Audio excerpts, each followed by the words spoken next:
तो गाइस कैसे आप सब लोग बैटल स्पिरिट के एपिसोड 6 के साथ हाजिर हो। तो लास्ट एपिसोड के एंड पे हमने देखा था कि एक वार हीरो जो होता है वहां पर असेसमेंट अरीना में पहुंच जाता है जहां पर बच्चों का टेस्ट चल रहा होता है। वहां पर नीचे उतरता है, ताई जैंग से कहता है कि तुमने तो यहाँ पर बहुत ही बुरी तरह से मार खाई है, मैंने सारे की सारी फाइटिंग ऊपर खड़े होकर देखी है। कि ताई जैंग जो होता है उसके वहां पर नीचे उतरने के बाद से कहता है कि सर बताएं कि मैं आपके साथ ही ताई जैंग वहां पर सोच रहा था कि मुझे यहाँ पर बहुत ही पावरफुल प्रेशर महसूस हो रहा है। इसे देखकर लगता है कि हम लोग सेम लेवल के पर नहीं है। ये वार हीरो है और यहाँ पर क्या कर रहा है, इसकी वार स्पिरिट भी यहाँ पर एक्टिवेटेड है। तो वार हीरो जो होता है वो उसे कहता है कि क्या तुम्हें पता है कि यहाँ पर उस लड़के ने क्या किया। उस लड़के ने बहुत ही इंटरेस्टिंग काम किया। उस लड़के ने यहाँ पर अपनी बैटल स्पिरिट को तुम्हारी बॉडी के अंदर इंजेक्ट कर दिया, उसकी स्पिरिचुअल एनर्जी को तुम्हारी बॉडी के अंदर डाला और उसके बाद जब जहां पर तुम्हें इस बात का अंदाजा भी नहीं था उसने एकदम से अपनी स्पिरिचुअल एनर्जी को वापस खींच दिया, जिसकी वजह से तुम्हारी बॉडी के ऊपर बहुत ही बड़ा झटका लगा, जिसकी वजह से तुम यहाँ पर हार गए हो। तो यहाँ पर उस लड़के से फाइट करना चाहता हूँ और देखना चाहता हूँ कि ये लड़का और क्या कुछ कर सकता है। तो ताई जैंग कहता है शुक्र है कि इसने यहाँ पर मुझे इग्नोर कर दिया। और इसी के साथ ही जब वो वहां पर जाने लगता है तो वो उसे कहता है कि तुमने थोड़ी देर पहले यहाँ पर क्या कहा था कि तुम्हारी बॉडी जो है वो इंडिस्ट्रक्टेबल है, यानी कि कोई तुम्हारी बॉडी को तोड़ नहीं सकता। तो वो कहता है नहीं नहीं ऐसी बात नहीं है, मैं तो बस यहाँ पर उस लड़के के सामने लंबी लंबी छोड़ रहा था, ऐसी बात नहीं है, मेरी बॉडी यहाँ पर इतनी भी इंडिस्ट्रक्टेबल नहीं है। क्या बेचारा ताई जैंग वहां पर उसके सामने भी बात ही कर रहा था कि उसकी स्पिरिट जो है वो सिर्फ और सिर्फ यहाँ पर उसकी बॉडी को एक आर्मर देती है जिससे उसका डिफेंस काफी स्ट्रॉन्ग हो जाता है। इसी के साथ उसके माथे के ऊपर वहां से उसकी बॉडी के ऊपर एक कट लगता है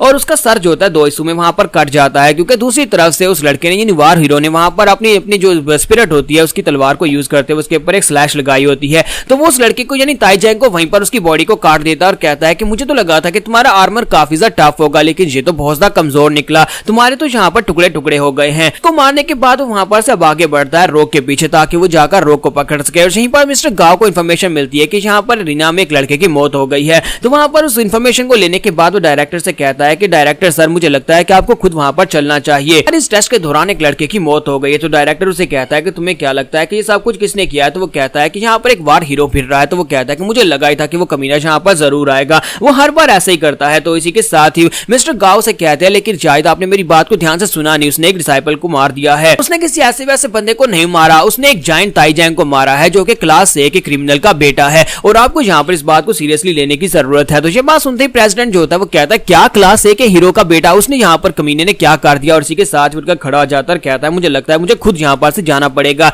और यहीं पर हमें क्रिमिनल्स के लेवल के बारे में बताया जाता है कि क्रिमिनल्स को यहाँ पर कैटेगरीज दी गई हैं जिसमें class C, class B, class A और सबसे एक्सट्रीम जो बहुत ज्यादा डेंजरस क्रिमिनल्स हैं उनको क्लास एस का दर्जा दिया जाता है। और क्लास ए के ग्रुप के जो लोग हैं वो यानी क्लास एस से नीचे हैं तो वो बहुत ज्यादा पावरफुली होते हैं, तो उनको भी यहाँ पर पावरफुली कंसीडर किया जाता है। और उनके लोग ही कॉलेज के अंदर ज्यादातर जो क्रिमिनल्स के बेटे आते हैं वो क्लास ए और क्लास बी से ताल्लुक रखते हैं, इसी वजह से कि क्लास ए के बेटे को यहाँ पर मार दिया गया है तो उसे यहाँ पर एक्सप्लेनेशन देनी पड़ेगी और वो काफी खतरनाक हो सकते हैं। इसी की वजह से मिस्टर प्रेसिडेंट जो होते हैं वो खुद उठकर खड़ा होता है, कहता है कि मुझे लगता है कि मुझे खुद ही जाकर इस मसले को हैंडल करना होगा। अगर यहाँ पर और ज्यादा लोगों की मौत होती है तो फिर मिस्टर डीन जो है वो मुझे बिल्कुल भी नहीं छोड़ेंगे। एक सीन फिर से में असेसमेंट जोन का दिखाया जाता है जहां पर उन्हें बताया जाता है कि तुम्हारे पास सिर्फ और सिर्फ 30 मिनट बचे हैं, 30 मिनट के अंदर अंदर तुम्हें यहाँ पर अपने लिए पास ढूंढना होगा। लेकिन हमारा रोक जो होता है अभी भी यहाँ पर लोगों के साथ फाइट कर रहा था क्योंकि वो लोग उसका पास छीनने की कोशिश कर रहे होते हैं। तो वहां पर एक लड़के के ऊपर वो अटैक करता है, जबकि वो लड़का भी सोच रहा था कि मुझे तो लगा था कि इस लड़के को दबाना बहुत ज्यादा आसान होगा क्योंकि ये काफी ज्यादा कमजोर दिखाई देता है, कि इस लड़का तो बिल्कुल एक मॉन्स्टर की तरह है।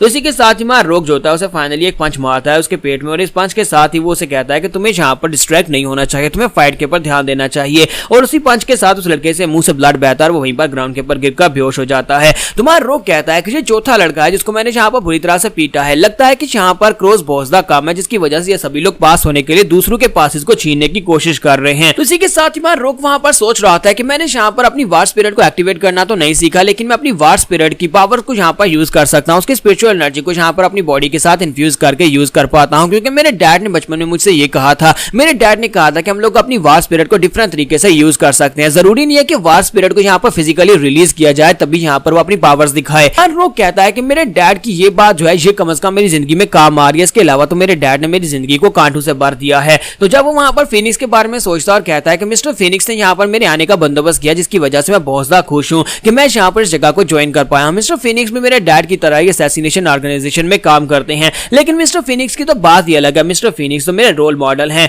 और इसी के साथ ही वार हीरो वहां पर पहुंच जाता है, वहां पर ताली बजाते उसे कहता है कि इतना बुरा नहीं, तुम वाकई में काफी ज्यादा इंटरेस्टिंग हो। मैंने यहाँ पर तुम्हारी पांचों फाइट्स को देखा और पांचों फाइट्स देखने के बाद अब मेरा भी मन कर रहा है तुमसे फाइट करने का। तो हमारा रोग उसे कहता है क्या तुम भी यहाँ पर मेरे पास से मेरा छीनने के लिए आए हो? तो वो कहता है कि नहीं नहीं, मैं यहाँ पर से तुम्हारे पास तुम्हारा पास छीनने के लिए बिल्कुल भी नहीं आया, है, मैं तो यहाँ पर तुमसे फाइट करने के लिए आया, तो क्या तुम यहाँ पर मुझे अपने फाइटिंग स्किल्स दिखाओगे। तुम्हारा रोग फाइटिंग मोड में आ जाता है और कहता है कि बकवास बंद करो, मैं यहाँ पर तुम्हारी किसी बकवास को सुनने के लिए तैयार नहीं हूँ, चलो जल्दी से यहाँ पर फाइट करते हैं। और इसी के साथ वो सोच रहा होता है कि मुझे लगता है कि मुझे यहाँ पर अब समझ आ चुकी है कि मैं अपनी जो स्पिरिचुअल एनर्जी है उसको कैसे यूज कर सकता हूँ। 5 फाइट्स जीतने के बाद अब मुझे अंदाजा है कि मैं यहाँ पर इसको कैसे हरा सकता हूँ। जबकि दूसरी तरफ से वार हीरो जिसका नाम मून बयोंग होता है, तो मून बयोंग कहता है कि लड़के, क्या तुम्हें वाकई में लगता है कि तुम यहाँ पर मेरे साथ फाइट करके मुझसे जीत पाओगे, और तुम्हें क्या लगता है कि तुम जहां पर जिस स्टैंस में खड़े हो इस स्टैंस में भी तुम जहां पर मुझे हरा सकते हो। और इसी के साथ वो अपनी उंगली को सामने की तरफ करता है और वहां पर से स्पिरिचुअल एनर्जी की बुलेट को शूट करता है, और वो स्पिरिचुअल एनर्जी की बुलेट जो होती है वो हमारे रोग के गाल के पास से गुजरती है, जिसकी वजह से उसके गाल के ऊपर कट लग जाता है। और इस बात से वो बहुत ज्यादा हैरान होता है और कहता है कि ऐसा कैसे हो सकता है, तुमने यहाँ पर स्पिरिचुअल एनर्जी को बुलेट की फॉर्म में कैसे शूट किया। तो वो उसे कहता है तुम हैरान हुए, तुम्हें क्या लगा था कि स्पिरिचुअल एनर्जी सिर्फ उसे तुम्हें यूज करनी आती है, तुम्हें क्या लगा था कि तुम स्पिरिचुअल एनर्जी को दूसरे की बॉडी के अंदर इंजेक्ट करोगे और जल्दी से उसे खींचोगे, तो यहाँ पर ये ट्रिक सभी के ऊपर काम करेगी। क्या तुम्हें पता है कि मुझे ब्लड की स्मेल बहुत ज्यादा पसंद है, और अब जबकि तुम्हारा ब्लड बह रहा है तो मुझे बहुत ज्यादा मजा आएगा, मुझे और ज्यादा ब्लड चाहिए। और साथ ही वो कहता है कि मैं तुम्हें यहाँ पर एक और ट्रिक दिखाता हूँ कि हम लोग यहाँ पर अपनी जो वार स्पिरिट होती है यानी बैटल स्पिरिट होती है उसकी हम लोग स्पिरिचुअल एनर्जी को यहाँ पर किसी भी शेप में यूज कर सकते हैं, और उसकी बैटल स्पिरिट की एनर्जी को वहां पर तलवारें बनाकर अपने हाथ में पकड़ लेता है और कहता है क्या तुम देख पा रहे हो, मैं यहाँ पर इस एनर्जी को फिजिकल फॉर्म दे सकता हूँ और इसे यहाँ पर तलवार बनाकर यूज कर सकता हूँ। यहाँ पर वो अपना नाम बताता है और उसे कहता है कि मेरा नाम मून बियोंग है और मैं यहाँ पर तुम्हें चैलेंज करता हूँ, चलो देखते हैं कि हम दोनों में से यहाँ पर फाइट को कौन जीतता है। तो अगर सच्ची बताऊं तो मैं यहाँ पर तुम्हारा किलर हूँ और तुम्हें यहाँ पर मारने वाला हूँ। रोग जैसे वहां पर देखता है कि उसने यहाँ पर अपनी एनर्जी को यूज करते हुए तलवारें बना लिया, तुम्हारा रोग कहता है कि इसका मतलब यह है कि ये बंदा काफी ज्यादा एडवांस लेवल के ऊपर है, मैं यहाँ पर इसे लीड लेने नहीं दे सकता, अगर मुझे यहाँ पर इसे हराना है तो फिर मुझे यहाँ पर इसके ऊपर पहले अटैक करना होगा।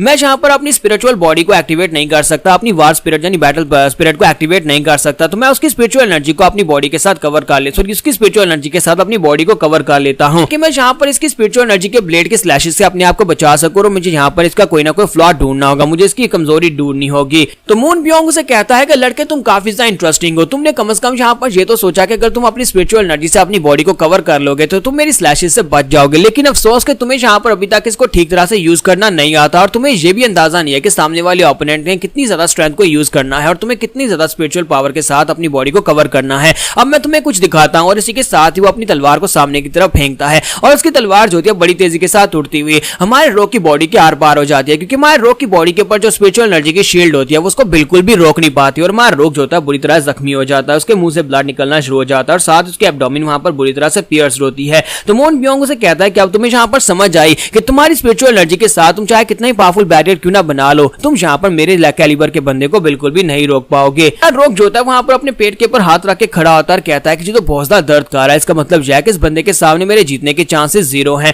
दूसरी तरफ से मून बियोंग उसे कहता है कि मुझे लगता है कि तुम्हें यहाँ पर बहुत ज्यादा दर्द हो रही होगी, लेकिन अफसोस कि मुझे इस बात से बिल्कुल भी फर्क नहीं पड़ता, क्योंकि मैं यहाँ पर तुम्हें मारने के लिए आया हूँ, ना कि यहाँ पर तुम्हारे पर तरस खाने के लिए। तो यहाँ पर हमारी एपिसोड 06 का एंड होता है। तो नेक्स्ट एपिसोड में देखेंगे क्या हमारा रोग यहाँ पर इस ओपोनेंट यानी मून बियोंग के खिलाफ भी जीत पाएगा या नहीं, और मून बियोंग यहाँ पर इसे मारना क्यों चाहता है, आज इसका यहाँ पर रोग के साथ क्या कनेक्शन है, ये हमें नेक्स्ट एपिसोड में पता चलेगा। तो एपिसोड की एक्सप्लेनेशन अच्छी लगी हो तो कमेंट करके जरूर बताइएगा और वीडियो को लाइक करना मत भूलिएगा। Thank you.